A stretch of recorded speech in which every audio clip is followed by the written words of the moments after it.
আজকে আমি তৈরি করে দেখাবো মুড়ি দিয়ে এত সুন্দর মিষ্টি, তাও আবার মাল্টি কালারের। আর মিষ্টিগুলো এত বেশি সুন্দরভাবে তৈরি হয়েছে, দেখুন ভেতরটা একদম সফট জুসি। আপনারাও যদি আমার মতো করে এভাবে একদিন মুড়ি দিয়ে মিষ্টি বানিয়ে খান, আশা করছি অনেক ভালো লাগবে। তাহলে দেখুন এখানে পরিমাণ মতো মুড়ি নিয়ে নিয়েছি।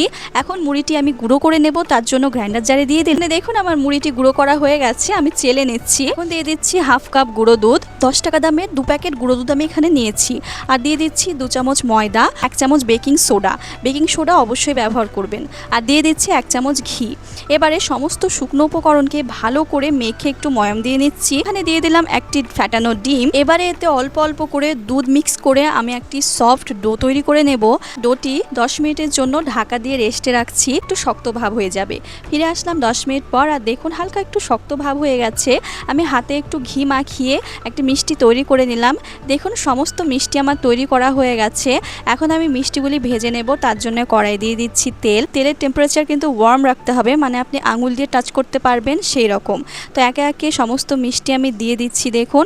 আর গ্যাসের ফ্লেমটি এই মুহূর্তে একদম লো রাখতে হবে, মিষ্টিগুলি কিন্তু আপন মনে ফুলে ফ্লিপ হয়ে যাবে।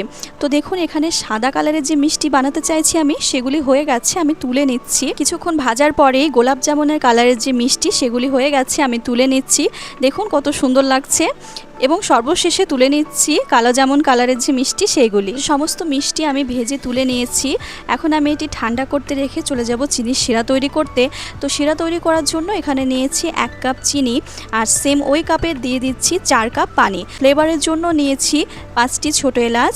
তো ভালো করে সমস্ত কিছু মিক্স করে নিচ্ছি একবার। দেখুন চিনির শিরা এখানে ভালোভাবে ফুটে উঠেছে। এখন আমি মিষ্টিগুলি দিয়ে দিচ্ছি। খেয়াল রাখতে হবে চিনির শিরা যেন ঘন না হয়ে যায়। তো এখন আমি মিষ্টিগুলি দেওয়ার পরে ঢাকা দিয়ে দিচ্ছি 15 মিনিটের জন্য। ফিরে আসলাম 15 মিনিট পর।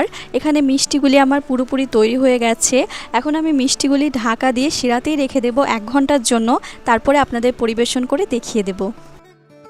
তৈরি হয়ে গেল মুড়ি দিয়ে দারুণ সুস্বাদু লোভনীয় মিষ্টি।